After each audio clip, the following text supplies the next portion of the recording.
ये भारत की एक सोची समझी साजिश है, लेकिन भारतीय मीडिया इस बात को मान नहीं रहा था। लेकिन अब एक जो व्हाट्सएप चैट लीक हुई है, साबिक बीएआरसी सरबराह और रिपब्लिक चैनल के सरबराह अर्नब गोस्वामी की एक व्हाट्सएप चैट लीक हुई है और उस चैट में इस बात का इंकशाफ हुआ है कि भारत ने अपने जो फौजी हैं वो खुद मरवाए थे और उसके बाद मगरमच्छ के आंसू बहाए गए थे मोदी सरकार की जानिब से। लगारी साहब, भारत तो खुद ही बेनकाब हो गया और पाकिस्तान का मौकिफ सच साबित हो गया।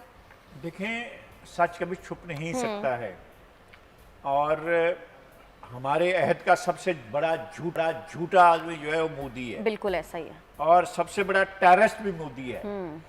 टेररिस्ट की पहचान ये है कि वो अपने को और गैर को नहीं पहचानता है, वो सिर्फ अपनी एक वारदात को पहचानता है, टेररिज्म को पहचानता है, दहशत को पहचानता है। मोदी दहशत को पहचानता है।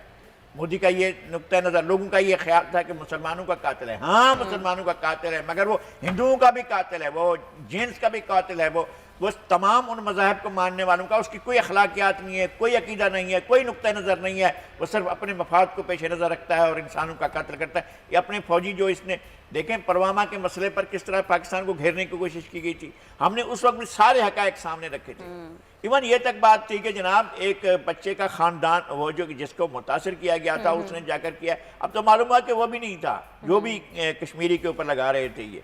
लेकिन क्या हुआ, पुलवामा में निकल आया इस जो अर्नब गोस्वामी, जिसको इंडियन नैरेटिव का बड़ा बयान करने वाला कहा जाता है, उसकी सारी की सारी चीज़ें खुलकर सामने आ गई। तो किस तरह से दहशतगर्दी का सहारा ले जाता है, टेररिस्ट जो है किस तरह इंडिया और गोस्वामी तो ये भाई हैं आपस में, एक दूसरे के लगता ये है कि एक ही जगह पर एक ही गोद में उन्हें परवरिश पाई है और एक जैसा झूठ बोलने वाले, झूठ बोलने में महारत है इनकी, कोई इनका मुकाबला करने वाला नहीं है इंडिया के अंदर जो झूठ बोलने में। अब गोस्वामी जैसा झूठा आदमी जो है वो कभी ना कभी तो सच लिखेगा ना। आखिर उसकी चैटिंग में वो बात पकड़ी गई ना, किस तरह से इसका पुलवामा का वो हुआ, वाकया हुआ, किस तरह से फौजी खुद ही मरवा दी और उसके बाद मगरमच्छ के आंसू बहाए जा रहे हैं। ये इतने आदमी मरवाने के बाद फिर बैठकर ये जो है रोए जा रहे हैं और इल्ज़ाम पाकिस्तान पर, इल्ज़ाम पाकिस्तान की आर्मी पर, इल्ज़ाम पाकिस्तान के इदारों के ऊपर, पाकिस्तान के सीक्रेट इदारों के ऊपर इल्ज़ाम लगाया जाता है। पाकिस्तान बेचारा अपना डिफेंस करने में, मेरे ख्याल में सिक्योरिटी के इदारों में भी जो लोग रहे हैं, या अब तो मेरा नहीं इस तरह का रब्ता होता, लेकिन हमारे लोग तो खुद कहते हैं यार हम बहुत ज़्यादा डिफेंसिव हैं और वो ऑफेंसिव है। इंडिया हमारे खिलाफ वारदात कर लेता है, हमारे ऊपर पूरा जहाज उसके उड़कर हमारे इलाके में पहुंचते हैं और ठीक है हमने गिरा दिया, उसको आगे नहीं बढ़ने दिया है। और वो जो उनके ख्याबो ख्याल में एक जहाज बालाकोट गया था और वहां जाकर जो उसने तबाही मचाई थी, हमने बताया था कि ये एक कौवा जो है उसने मारा और एक दो दरख्त जो थे वो बेचारे टूट फूट का शिकार हुए हैं, वो वाकया हुआ था। लेकिन एक जहाज तो अभी दाखिल ही हो रहा था कि वहीं से हमने जहाज को एक तरफ गिराया और उसके बालू से पकड़ा और घसीटते हुए जो है उनका अभिनंदन जो है वो इसका कलभूषण का भाई, वो जो है उसने जाकर उसको फिर अगले दिन उसके हवाले किया गया बड़े अच्छे तरीके। तो हाँ, चाय पिलाकर और जूते खिलाने के बाद चाय पिलाई गई उसको। तो इस तरह से जो है हमने उसका, लोगों ने तो मार देना था, हमारे फौजियों ने बचाया। मैं सही कह रहा हूँ, ऐसा ही है। हमारे जवानों ने जाकर बचा। देखिए, दुश्मन जो है अगर जिंदा पकड़ा जाए तो फौजियों का मॉरल ये होता है, मॉरल ये होता है कि उसको पकड़ने के बाद कत्ल नहीं करना है।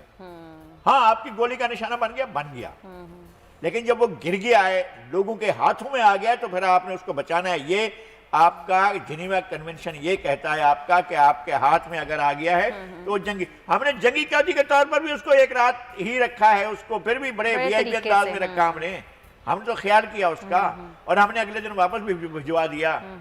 लेकिन क्या होता है कि जनाब जो वारदात हुई पुलवामा के अंदर, जो कश्मीरियों पर अजाब डाला गया, जो कश्मीरियों के खिलाफ एक वावेला मचाया गया और दुनिया भर में दास्तानें सुनाई गई पाकिस्तान की फौज की, पाकिस्तान के इदारों की, पाकिस्तान के सिक्योरिटी इदारों की और इंटेलिजेंस इदारों की, वो सारी दास्तानें झूठ का परिंदा निकली। क्या सामने आ गया, गोस्वामी का ये जो बकवास है वो तो खुद ही सामने लेकर आया है, जो हमेशा बकवास करता है, इसमें उसने अपना ये सच लिख दिया है। सही है। अच्छा, टाइम बड़ा शॉर्ट है लगाई साहब, लेकिन आज जो अच्छी खबर मिली है कोह पैमाई की दुनिया से, तारीख रकम हुई है K2 की चोटी सर कर ली है, -50 सेंटीग्रेड था। ये बहुत बड़ा है, उनके बेटे ने किया। लेकिन आपका सवाल था जब हम वक्फे में बैठे बात कर रहे थे कि वो तो वापस कैसे ये आएंगे? वापस कैसे आएंगे? मुझे जिस तरह से ये curiosity गए हैं हो इसी रही तरह अल्लाह करेगा कि अमनो मैं ये मान कही से थी, जाते हुए तो बंदा पैशनेट होता है ना कि हाँ जाना जाते है, हुए लेकिन जाते हुए भी वापसी इसी में तरह बड़ा होगा कि मुश्किल मैं सुरखरू होकर जा रहा हाँ। हूँ, आगे मेरे लिए वो लोग खड़े होंगे जो मुझे देखेंगे। सर्दियों में पहली बार ये K2 की चोटी सर हुई है। किसमें? सर्दियों में, हाँ -50 सर्दियों में पहली बार। अच्छा, सर्दियों में आपके पास एक एज होता है, वो टेम्परेचर तो बहुत ज़्यादा बढ़ा हुआ होता है, -50 कोई मामूली टेम्परेचर नहीं है, हाँ। और दुनिया के बहुत कम इलाके ऐसे हैं जहाँ -50 तक टेम्परेचर जाता है, यानी वो साइबेरियन इलाकों में जाता है और साइबेरिया से आगे के शहरों में जाकर होता है इस तरह के।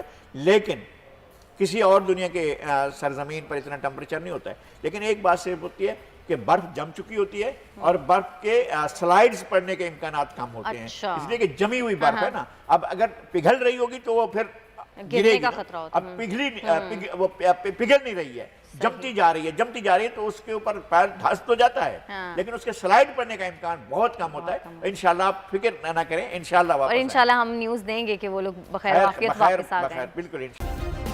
सब्सक्राइब करें और बेल दबाएं ताकि कोई खबर रह न जाए।